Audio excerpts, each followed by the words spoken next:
That's better. Hey there, how's everybody doing today? Give me one more second on my end. There we go. All right, awesome. How's everybody doing today? If you could just do me a favor and let me know if you're watching me on Zoom in the chat box on Zoom that you can hear. How's everybody doing today? Oops. One more second. There we go. Okay. And if you could just let me know in the chat box that you can hear me on Zoom, that would be great. And if you could let me know in the chat box on YouTube for our YouTube audience, if you can hear me there, that would be fantastic. Thank you so much. Okay, so I think we got it both places, but let me just get things going here. And we'll get started in a quick second here once I get all the silly little particulars taken care of, which are always fun. Okay. Okay.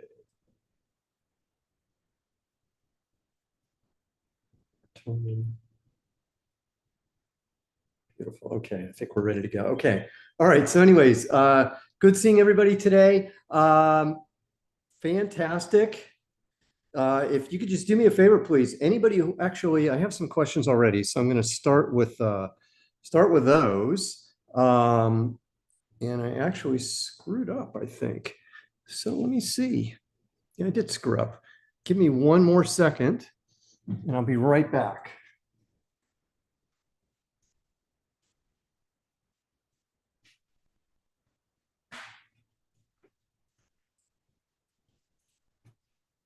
Okay, so, all right. So anyways, let's go. So we have our first question from Drew, who writes, Brett, I have had more success with getting investor interest since following your videos. Many thanks. Well, you're welcome, Drew. I appreciate that. I have secured a second Zoom meeting with a sizable Spanish investment group tomorrow who believe in the project to prepare the docs needed to take it to their investors. What sort of questions should I prepare for? I will be on the webinar. Okay, so this is, since I don't know anything about your business, the general thing that I would describe to you is there's a format that you can use if you want to see what people are going to ask, and it's what I call the why format. In other words, why? So you present your plan, your business, your ideas to investors, and what you want to see to find the holes is, well, why is this true? Why does this make sense? Why am I doing this? Those are the types of things that I would go through every single step of the way to find out where the holes are, what isn't obvious. What are you, if you're practicing your presentation to investors, where are you glossing over the material? Where are you not going in depth in the material? Those are the types of things that I would be just really, really cognizant of, when I'm going through this, because there's a classic thing that you'll see. What you know, we talk about a lot. What we don't know, we don't talk about it a lot. So when we see ourselves, kind of glossing over it, it's pretty obvious if you're an experienced investor that you probably don't have the detail and you don't have the information. So try the why technique.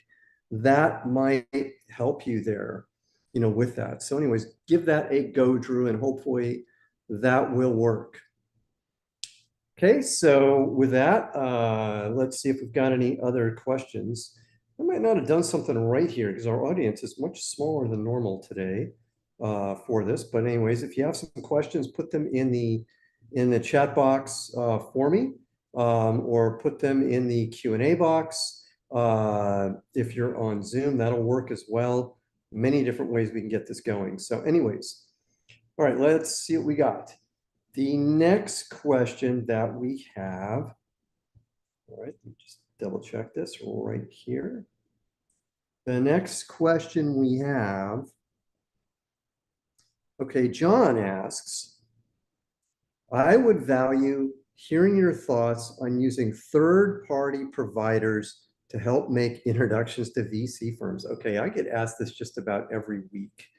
And it's a great question. I'm going to give the United States answer on this, which is probably a little bit different than the European answer, but I think even in Europe, it's probably reasonably correct. The problem with these types of firms, these people who say, well, I'll make introductions for you, you'll give me X% of the company or X dollars when you get funded, is it is really frowned upon here in the United States to do this. They do not like you doing that at all. And what I'll tell you from personal experience is that if you are industrious, and I know it's tough and I know it's hard, but you can find a way to get in front of investors. It takes work, it takes time, it's challenging. I think I have videos on this on the channel as well, but you can do it. And therefore, they don't like it when you're being paid for introductions, because it's money that, if I'm going to give you, $2 million and I'm giving away $100,000 of that to somebody for introductions or whatever that amount of money is, it just leaves a bad taste in your mouth if you're on the investor side of it. So they do not like it. It frowns upon it. It can cost you, quite frankly, it can cost you an investment. So I wouldn't do it. The old story is if it costs more than a bottle of wine, to get somebody to make an introduction for you, then you really don't want to do it. So that's my answer, John, to your question.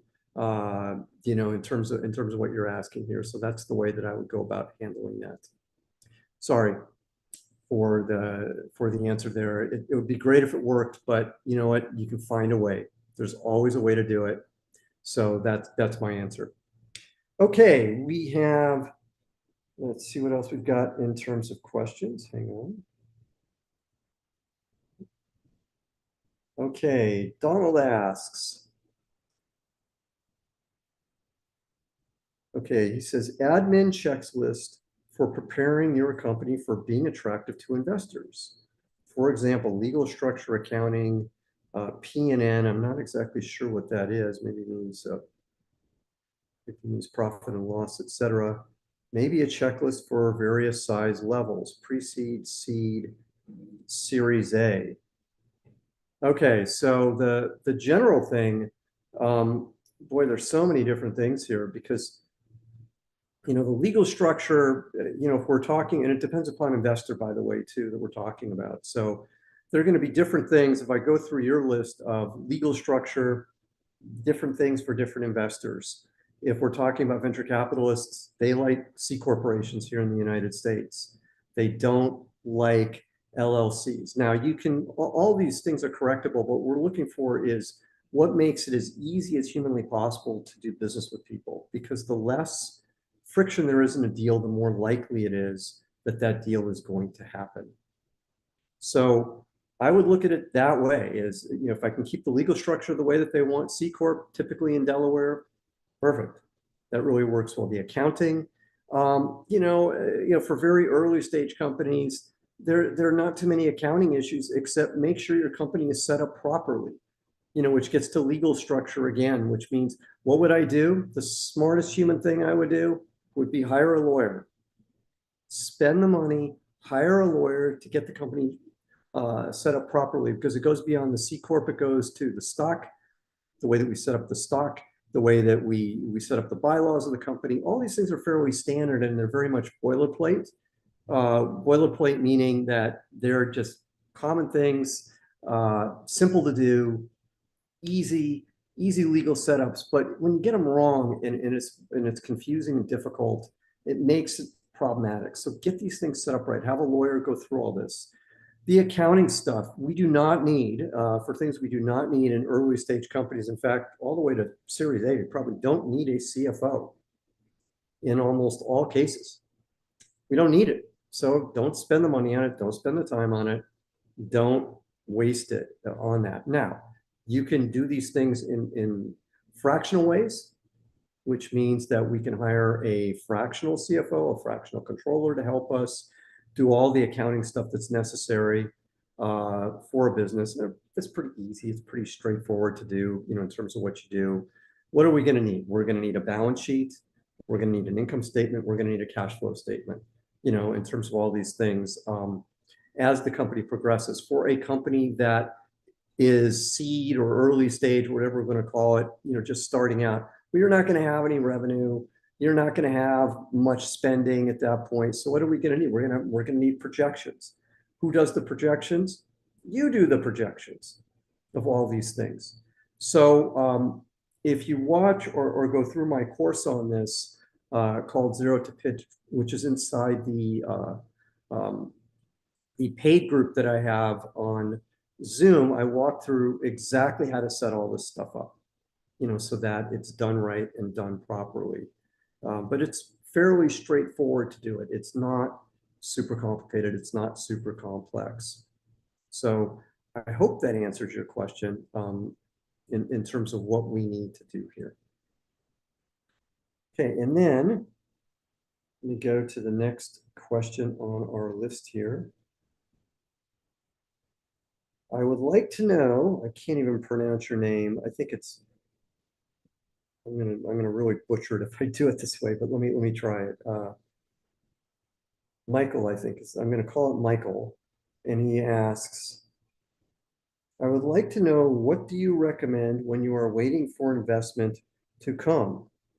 Deal signed and can't make payroll for a week. I've been there.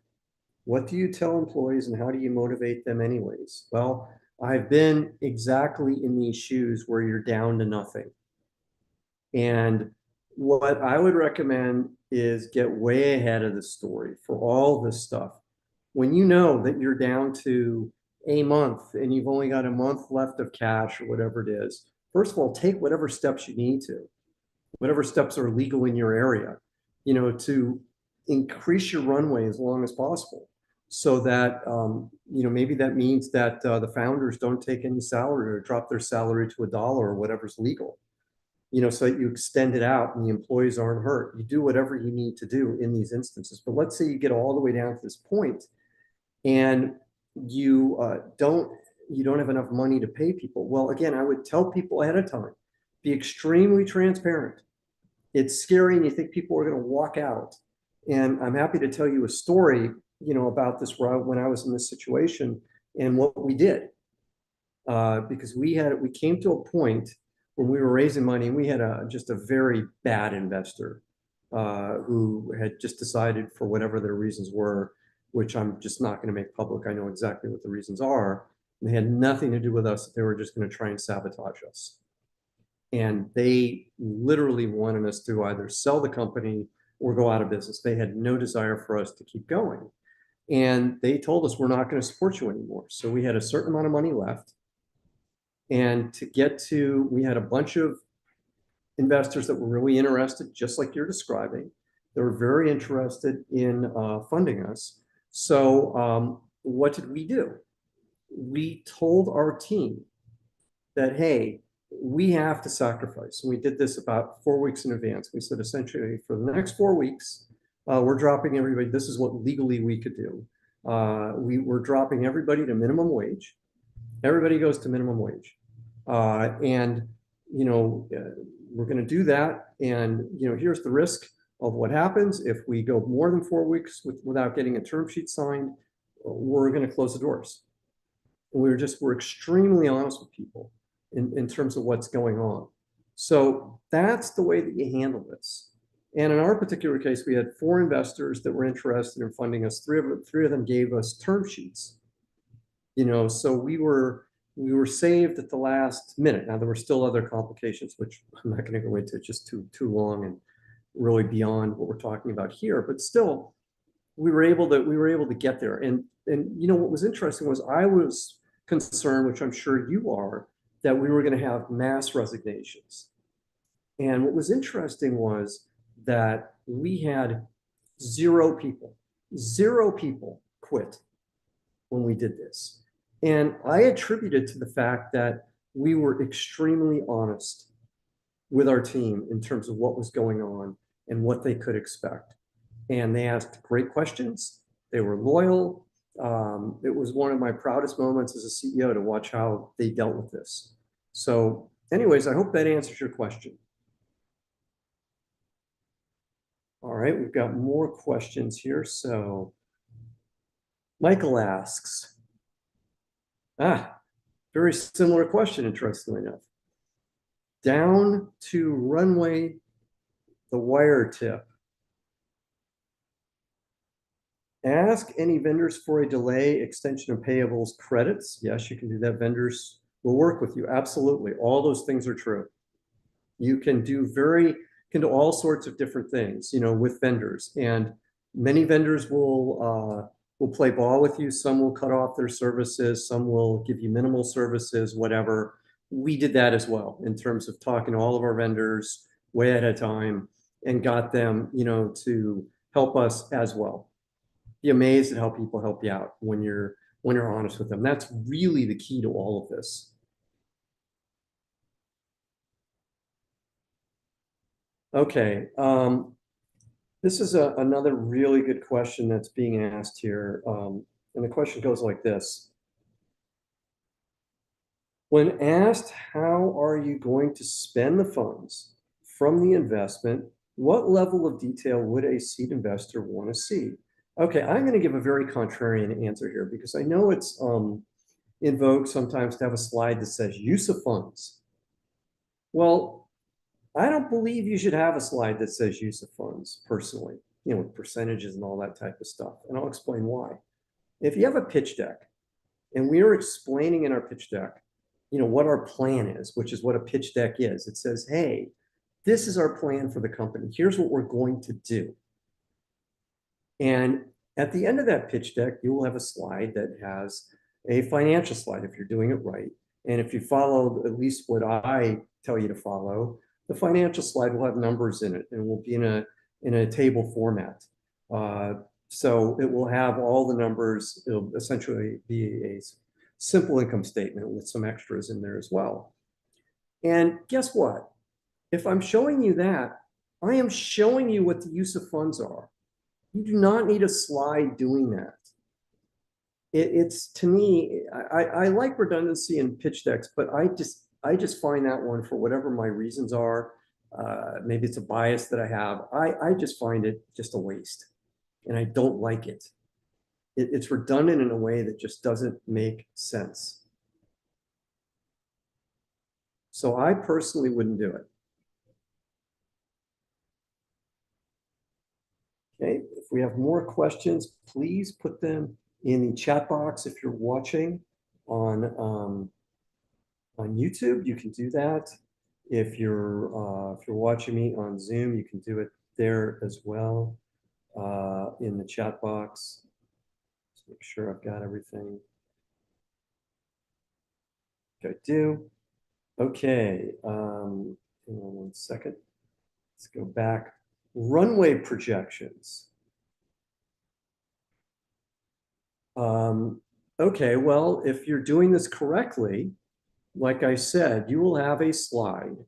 The last slide in the deck should be your financial slide. And to me, I would put it in basic income statement format with a few extras. One of the extras that I would have, there are 2 rows I would add. I would add a cash row. In other words, show me what the cash level is, and then cash from investment, so I can see how much money you're going to take in from investment as the company progresses. So if you're raising, let's say, $2 million in this round, you're going to put in there $2 million. Okay, let's say you're raising it this year. You assume I'm going to get $2 million 2024. Great, and then you think that money's going to last you all the way through to, let's say, mid-2026. And then you're going to need another your plan, you're going to need another 10. So you put 10 million in 2026. Let's say that doesn't get you to cash flow positive. And in 2028, because you want about 5 years or so, you're going to need more money. And let's say you're going to need $25, $30 million. You would put that in so I can see how much money you're going to need from investment. And that's going to show me, because you're also going to have a revenue plan in here. And you can argue with me, well, how do I know what my revenue is? You take your best guess at it. But you would put all this in, and now suddenly I get your projections. So that's the way I would do it. Keep it simple. Okay, Dwayne asks, do I review pitch decks for people? Well, I'm going to give an answer to that. And the answer is a yes, but. because I get inundated with these requests all the time from people asking me to review pitch decks. So the but is that if you are part of my paid group in my reviews that I have daily office hours in my paid group. And in the paid group, if you're in there and you go to office hours, we do pitch deck reviews in my paid group. I also have, if you want much more detailed help with your pitch, I have 2 levels of support beyond the paid group. And you can go to the website, you click on the 0 to pitch button there, and you can kind of see what I offer there. But I'll go through and do this. With the group that we have right now in the paid group, there is one of the people in the paid group that is raising money right now. And we've gone over his pitch deck, and his looks really good. And he's ready to rock. And I'm pretty confident that he's going to be able to raise the funding that he needs. But I'll do that in the paid group. I won't do it here because I just get overwhelmed. So I know that may not be the answer you want to hear, but that's just reality in terms of what I can and can't do with my time. Okay, more questions for me. Put them in the chat box or the Q&A box. Whatever the reasons are, maybe I didn't publicize this properly today, but we have a smaller group than normal. So anyways, if you have more questions, that's great. If not, well, then we'll make this about a 25-minute meeting. So you can put your questions in the chat box for me on either the YouTube channel or the Zoom link if you'd like, whichever one, or the Q&A box on Zoom. And I'll give this another minute or so. Okay, here we go. A long question. I like it. Hi. Okay, is this a double question here? It is. Wow, long question. Okay, I like it. Beautiful. So let me get started on your question. And I hope I'm pronouncing your name right. Kusik, the founder of a healthcare tech venture. And we just secured one significant round of investment. Congratulations. We've launched our MVP and it's now live in the field. Congratulations on that. I've made hiring mistakes before, and I want to ensure that any hiring mistakes are quickly corrected. What would be a good strategy to ensure great hires? Okay, well, this is a fabulous question. I have written about this. I have videos on my channel about this, which you can probably search out, but I'll give you the quick answer to this. Because first of all, there are, I think, 2 pieces to the question. The first piece of the question is we all make mistakes when we hire, whatever our hiring criterion is. We all make mistakes. Every one of us does. So you have to correct your mistakes quickly, because if you let people into your company, and we're all going to do this, who are just not good for whatever the reason, we made a mistake hiring them, wrong fit, whatever, then it's our responsibility to the company, to our shareholders, and to our customers, and to the other employees to let those people go with class and grace and let them move on with their lives. So that's one piece of this. The other piece of this is the good strategy is this is my criterion, you'll have yours, but here's my criterion for hiring people. The first thing, and this is in no particular order, but the first thing I look for is integrity. If somebody doesn't have integrity, then it doesn't matter how good they are, how brilliant they are, whatever, you can't work with them because you can't trust them. So have a real strict criterion for integrity. That's number one. Number two is I want people who are really, really smart, really good at what they do, right? And that should go without saying, but you'd be amazed at what you see because people get desperate and it's hard to hire people and we drop our standards. Don't do that. You'll live to regret it. Number three, I want people that are passionate about my vision for the business. In other words, the way that I'm going about things and the way that you go about things, you want people that really, really are true believers, especially early stage, because it's going to be hard. Even though you got your funding, there's going to be a million things that are going to be challenging for you between here and success, true success for your business. And then finally, number four, I want people that are cultural fits for my company. And by cultural fit, everybody's going to have a different definition of this, but you're going to want people that fit whatever you feel the company culture is. It doesn't mean you want everybody to be the exact same, but there has to be a certain set of values that all of you have that have to be reasonably similar. If you find people that don't meet any one of these 4 criteria that I just laid out, pass and move on. So I hope that helps. That's what I would do. And I think you may have okay, that was the only question you had. Okay, great. And then we have, you're welcome. We have Colin who asks, hey, Brett, I'm building a deep tech startup and I'm just starting to raise money, but wanted to know if there's any way to bootstrap such a capital intensive business. Okay, great, fantastic question. Okay, well, I also built a deep tech startup and I've helped others build deep tech startups. So in fact, I just released a video on bootstrapping a couple weeks ago. We all bootstrap at some level, when we're starting out until we get some sort of funding. It's just a matter of what can we do. So the things that I would do, and this is kind of more of a mindset thing if I'm in your shoes, is you want to think about how you can reduce risk for your investors. That's the mindset you should have. Because if you think about it, if I'm giving you a lot of money, and if we're talking about deep tech, whatever that deep tech might be, it implies, tens of millions of dollars, if not hundreds of millions of dollars for success. Before I give you my $100 million, I want markers before then that show me that you're on the right track. So anything that you can do to reduce risk for your investors is a good thing to do. I'll give you a couple examples of this. The first example is when I was starting my company, and I can't remember the particulars of this, but one of our investors wanted to see that we could do what we were saying we could do. Look, semiconductor technology costs lots of money, to tape out chips and everything else.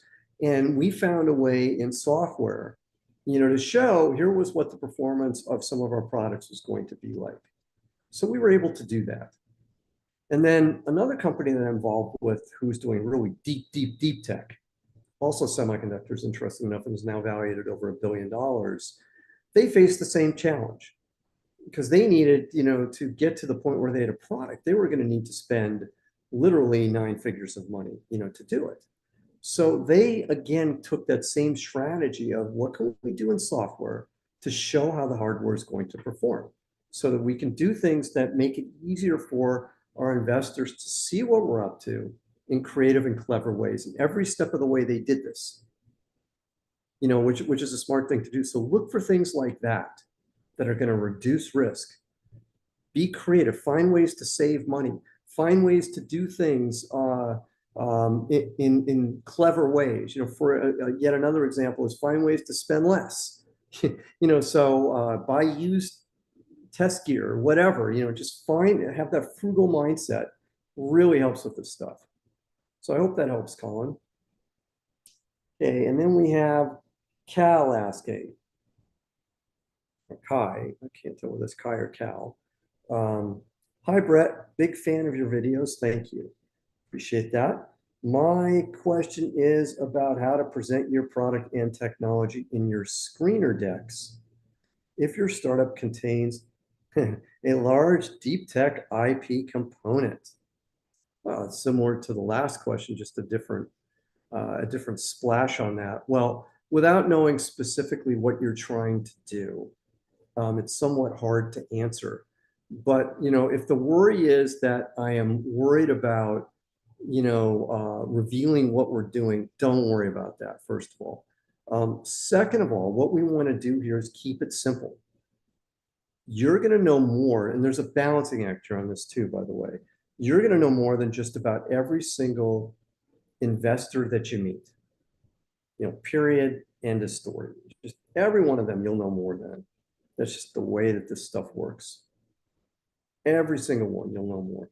So you don't want to overwhelm your investors typically with too much technical detail.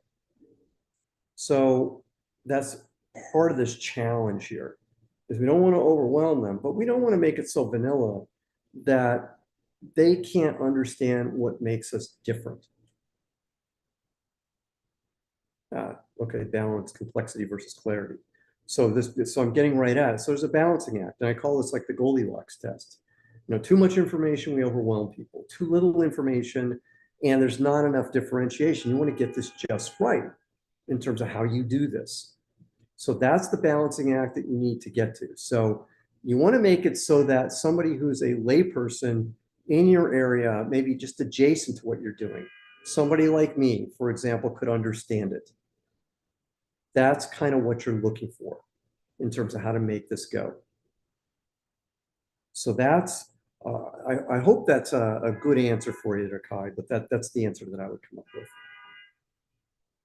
Okay, let's see. We've got Adrian asking, at what point should I leave my day job and start working with my company full time? Okay, and then there's a follow-up question beyond this. So I'm going to answer the first question first. Okay, this is totally a personal decision on your part about when you feel comfortable, doing it in terms of your financial condition, where you're at in your life, how much risk you want to take, etc. There are no rules. You do not have to, when you start your company, be full-time in your company, nor do your co-founders. It's okay to do consulting work. It's okay to do whatever you need to do to get by. At some point, and usually I'll call that dividing line, if we take external funding from people. For example, if you're going to go raise $1 million from somebody, then your investors rightfully are going to expect that you and whomever your co-founder is at that point are going to work full time. Okay, so that's the first question. The second question, these are all, by the way, very good questions. How much salary should I give myself? Okay, so this is a great question because depending upon how much money we take in determines what kind of salary we should pay ourselves. Now, I'm a big believer that even if we raised $100,000, we should pay ourselves something nominal. Like maybe, I don't know, whatever minimum wage is. I would pay myself just because it's discipline. And it's good discipline to start paying ourselves something.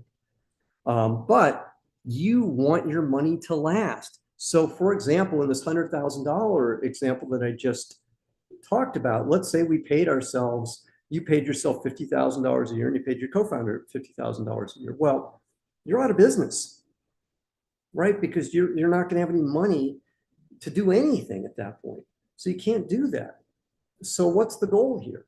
So the goal is to make our money last as long as reasonably possible. So what does that mean? That means typically 18 to 24 months, I would say, ideally. Now, sometimes we raise small amounts of funding, it doesn't last that long. And we're kind of in this perpetual fundraising mode. I've seen this happen a lot. Okay, so be it. But still, what does that inform you about how much money you should pay yourself? Not much at that point in time. So those are the basic rules. Hope that helps. Okay, any other questions that we have? Put them in the live chat if we are on YouTube, the Q&A box, or the webinar chat if we are on Zoom, and I'll be happy to answer them for you. Give everybody a little bit more time to come up with questions for me.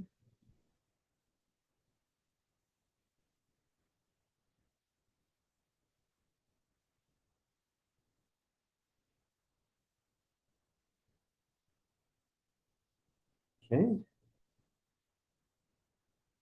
Give it a little bit more time.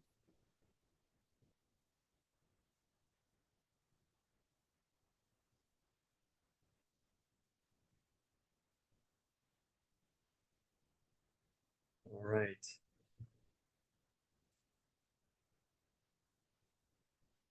You're welcome, Adrian. I'm glad you like the YouTube channel.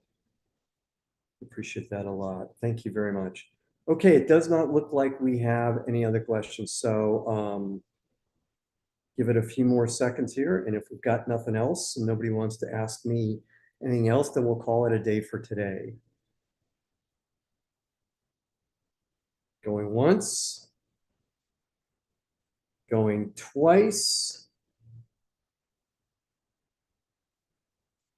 Okay, does not look like we have anything else. So, oh, just at the end there. There seems to be another channel whose questions you can't see. Really? Well, that's interesting.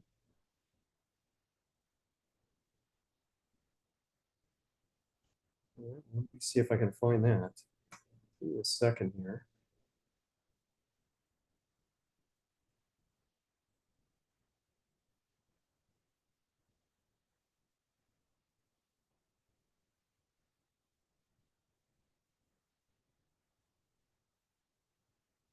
Hmm.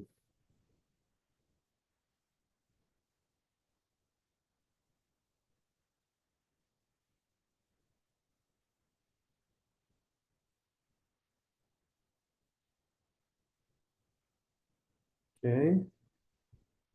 I'm looking.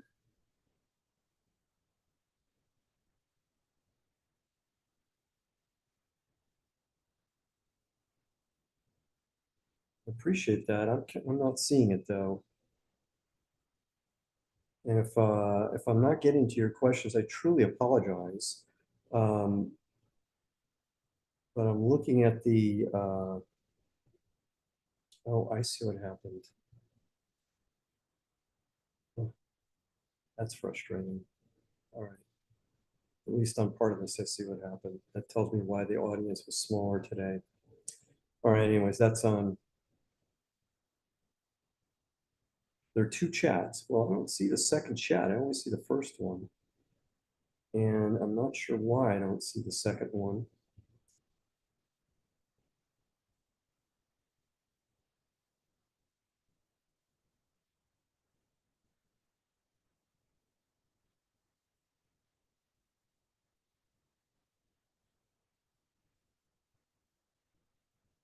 No, I apologize. I'm not seeing I'm not seeing the other chat. So I don't know what to say. I really, really apologize. I'm still struggling with figuring out. I don't know why I'm having so many challenges with, and I'm imagining this is on the YouTube side of things, but I'm still having challenges in getting the YouTube piece of this right. So, anyways, my apologies for that. Um, just not happening the way that I want here. So hopefully next week we'll do better. Um, and it's bugging the hell out of me, to be very honest with you. I don't get it in terms of what I'm missing here and why I'm having so many troubles, but I am. So anyways, I sincerely apologize for the technical difficulties I continue to have with this, but I can't see the questions. Yeah, I'm going there. Probably use a second device. Yeah, I'm doing that too. Let me try what you're suggesting.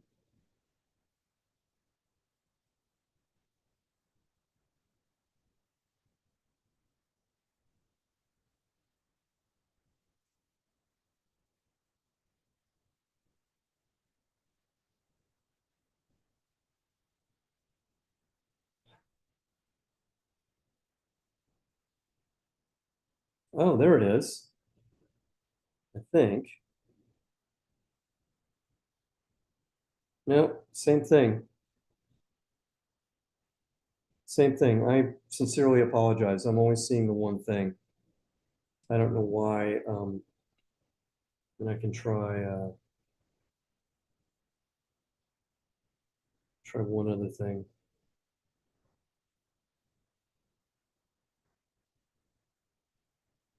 But I tend to doubt it.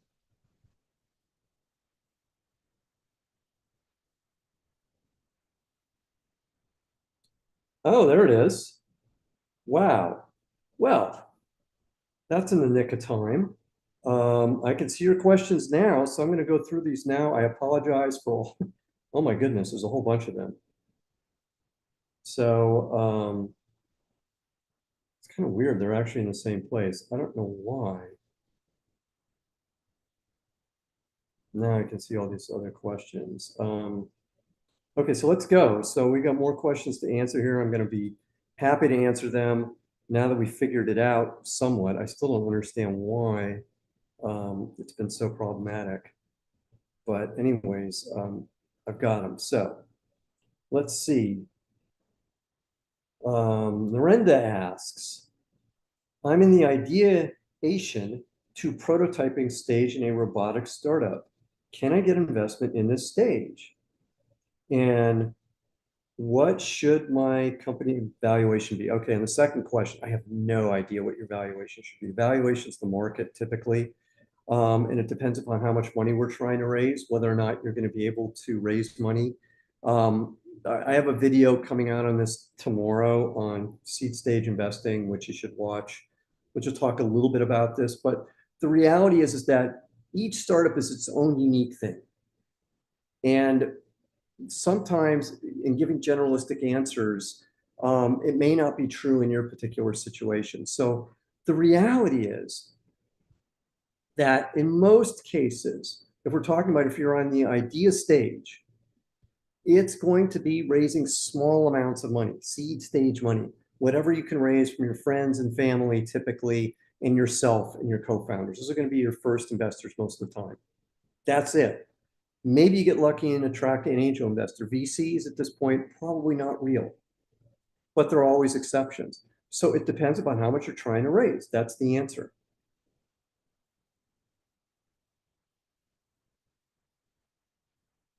Okay. And then he goes on to ask, I'm the founders. Can I get my first employees without getting any funding and no contacts? I don't really mean no contracts. Okay. How do I get my first employees? Okay. I have done a video on this, I believe, on how do you attract people. I think this is the title of it. It's been a while, but if you go on my site, you should be able to find it. I did a video on this, but the simple answer is you got to sell them. Just like you're raising money, we have to pitch people all the time as CEOs, be it investors, be it potential employees, customers, vendors. My God, I pitched the landlord once. You got to pitch everybody. So you've got to sell people on taking the risk of joining your business. That's part of the deal here. And if we can't convince people to join us, then we've got another problem because it's going to be difficult, to go forward and get the business going. That's reality. Okay. Troy, yes, I can see your questions now. Why I couldn't see them before, God knows. Sylvester says, please, I have a question. Okay. All right. More questions here. Okay. Okay, Narenda asks more questions. Okay, this is the same question before. Jeff asks, I have a prototype and provisional patent with utility patent in process. What should I do next? Okay, I'm going to give you an answer which is probably not going to make you thrilled. It's great that you have a patent, but patents are almost irrelevant at the stage of a startup. Great that you have it, but how are you going to enforce it? You have no money. You have no ability to enforce. So what's the most important thing you can do? Execute. Execute your plan, get going, get moving, get to market in whatever way that you can. That's the answer. Okay, let's see if we've got other questions here that I just missed. Looks like no.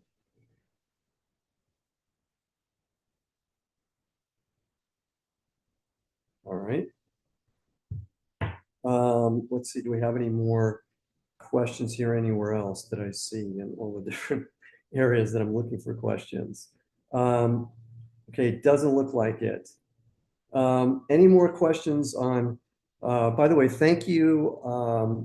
Colin, I think was the one who gave me the tip here. Thank you, Colin. Um, there are 2 videos up. Wow, it shouldn't be either. It's just, yeah, this is frustrating in terms of what's going on. I imagine there are 2 videos on YouTube up is what you're saying, but that just shouldn't be. It should just be one. That's it. Anyways, glad I'm getting everybody's questions answered some way, somehow. I'll know next time. Um, I'm not going to I tested all this stuff out and I still ended up screwing it up. So anyways, that's life. So any more questions for me in any of the areas where anybody can put questions? Hopefully I can see them and I'll be happy to answer them.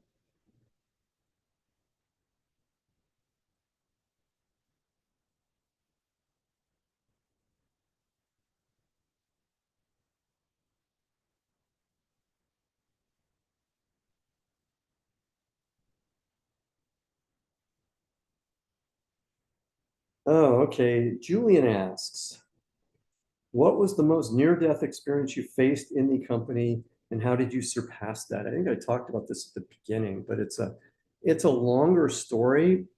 I've written about it and it's probably too long for us to go through, but you're all going to have near-death experiences. But in my particular case, we had an investor that took us right to the brink, as I was saying earlier.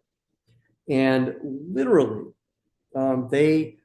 they blocked every term sheet that we got, which is a real thing, by the way. And it doesn't matter what percentage ownership you have. All they have to do is just say, look, we're not going to, there are millions of ways that they can block you. So anyways, they blocked us. And we got to the point where we had no money. We were going to have to shut our company down. And we had an emergency board meeting literally to shut our company down. But I think it was the day before that board meeting, if I remember right, we had a loan from Silicon Valley Bank. And I went to the principals at Silicon Valley Bank and said, hey, this investor is blocking us for no good reason. There was no business reason to do what they were doing at all. They were doing it. I know the logic behind it. It made no sense. And you're going to lose all your money in us unless you help us out. And they had other loans. This is a very big multi-billion-dollar venture fund. They had other loans.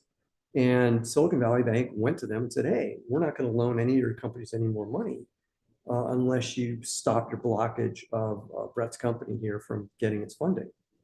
And literally in the meeting, in the emergency board meeting, we got a call from the bad investor telling us that they had stopped their blockage of us being able to close our funding.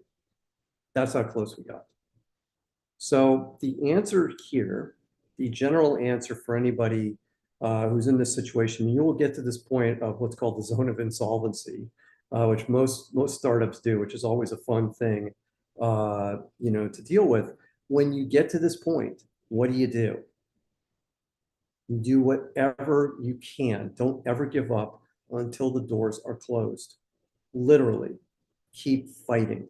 I've known other people that have been in this situation who survived it. I also know people who failed. There's a lot of luck that's involved in this stuff. But keep fighting until you can't fight anymore. That's the answer. Try anything you can to save yourself. Okay, Ray asks, as a founder of a pre-revenue SaaS company, what do you think about filing a patent for an app? Is it worthwhile? Is it necessary to attract investors? Just like I said to Jeff's question about patents. Patents are great. They're lovely to have. However, they're not going to help you get an investment. They're not going to help you get in customers, and they're not enforceable, especially when you're starting out. Now, should you spend money on them at the appropriate time, in the appropriate ways? They're going to be defensive at the beginning. Later in time, if you become big, then they become offensive and you can use your power to go after people. But at the beginning, they're not going to help you. They're certainly not going to help you get funding. So that's the answer. Hope that helps.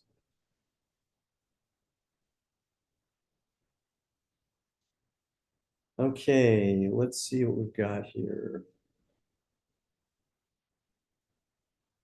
Do we have any other questions? Doesn't look like it.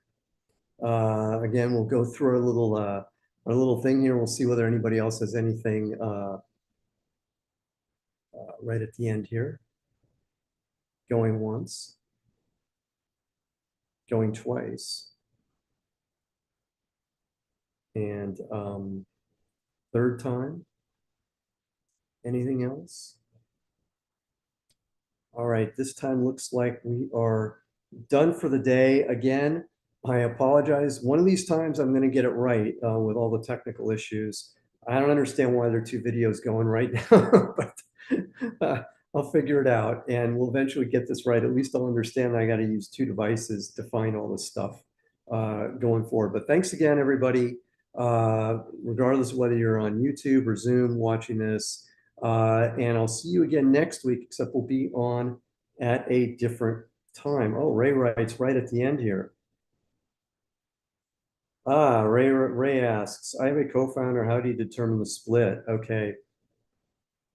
Well, the answer, that's such a broad question again. I'm going to go with the generalized answer, which is fairness.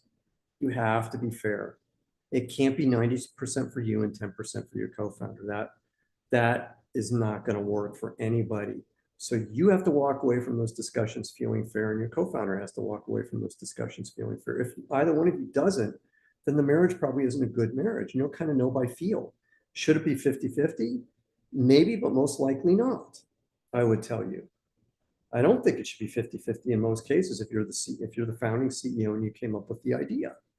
But it should be 90-10. It should be somewhere between those two ranges, 60-40, 2/3, 1/3, somewhere like that. You know, what makes sense in your particular situation in terms of what people are bringing to the party. And the same, by the way, if you have multiple co-founders, same answer. It's just got to be reasonable. Everybody has to feel okay about it. If they don't, the deal isn't a good deal. I hope that helps. It's a good question, by the way. Okay. Anything else in terms of questions? Going down to the wire here. Any other questions?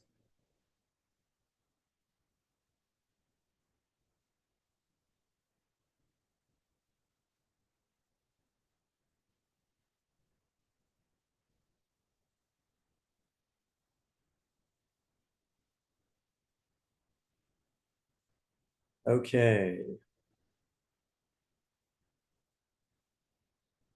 Going once. Going twice. All right, going a third time. Looks like we are done for the day. I want to thank everybody for coming today. Again, I'm going to apologize again for my technical challenges with this. And I'll eventually get this right. So let's see if we've got more here. Did I just miss them?